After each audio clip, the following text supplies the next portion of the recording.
തമിഴ്നാട്ടിൽ MLA-മാർക്കായി മുഖ്യമന്ത്രി ജോസഫ് വിജയുടെ പ്രഖ്യാപനങ്ങൾ വലിയ ചർച്ചയാവുകയാണ്.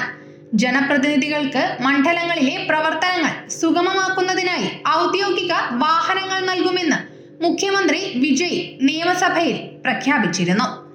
വാഹന സൗകര്യത്തിനു പുറമെ ഡ്രൈവറുടെ ശമ്പളത്തിനും മറ്റ് യാത്രാ ചെലവുകൾക്കുമായി പ്രതിമാസം 75,000 രൂപയും പ്രതിനിധികൾക്ക് അലവൻസായി ലഭിക്കും.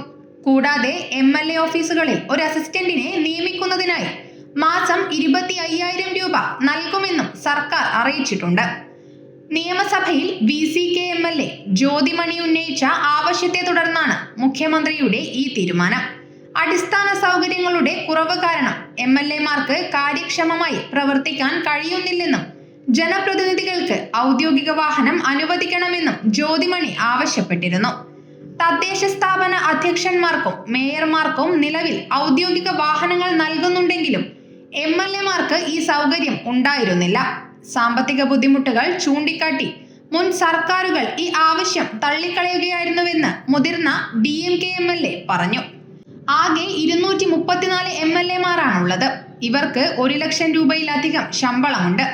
മാസം 75,000 രൂപ വാഹന അലവൻസ്, ഡ്രൈവർക്ക് ശമ്പളവും ഇതിൽ നിന്ന് നൽകണം. MLA-മാരുടെ PAക്ക് 25,000 രൂപയാണ് ശമ്പളം അനുവദിച്ചിരിക്കുന്നത്. News bureau, Kannur media.